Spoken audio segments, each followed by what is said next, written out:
దేవుని పాదాలు ఆశ్రయించుట, దేవుని మాటకు లోబడట. చాలామంది దేవుణ్ణి కలిగి ఉన్నప్పటికీ, యేసయ్యను కలిగి ఉన్నప్పటికీ, యేసయ్య మాటలు వారి జీవితంలో ఉండవు. వారనుకుంటారు, మా గృహంలో యేసయ్య ఫోటో ఉంది, నా ఇంటిలో యేసయ్య వాక్యం ఉంది అని అనుకుంటారు. ఉండాల్సింది ఇంటిలో కాదు వాక్యం, ఉండాల్సింది నీ హృదయములో. నీ హృదయములో దేవుని మాట ఉండాలా? నీ జీవితంలో దేవుని మాట నెరవేర్చే వ్యక్తిగా నువ్వు ఉండాలా?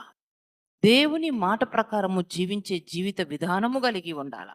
అప్పుడే నీ ఇంటిలో ఆశీర్వాదము, దీవెన నువ్వు చూస్తావు. అవగాహన లేక ఇష్టానుసారముగా జీవించడం. చాలామంది కుటుంబాలు ఎలా ఉంటాయంటే, కుటుంబము నిండా దేవుని వాక్యాలు పెడతారు. అక్కడ భర్త భయంకరమైన తాగుడు వ్యసనముతో ఉంటాడు. వ్యసనాలు కలిగి ఉంటారు. పాపాన్ని కలిగి ఉంటారు. ఇష్టానుసారమైన జీవితాన్ని కలిగి ఉంటారు.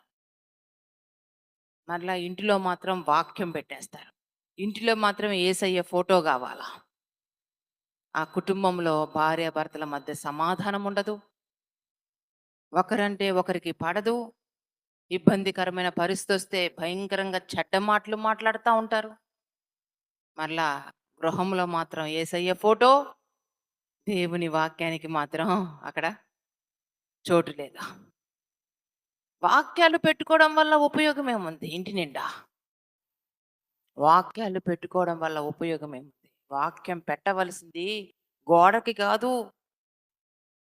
వాక్యం పెట్టవలసింది ఇంటిలో ఒక మూల కాదు.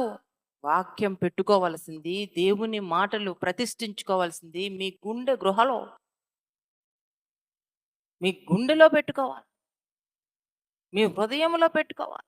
దేవుని మాటను కలిగి దాని ప్రకారము జీవించినప్పుడు అసలు సిసలైనటువంటి ఆశీర్వాదము, దీవెన, గొప్ప కార్యములు మీ జీవితంలో స్వతంత్రించుకుంటారు.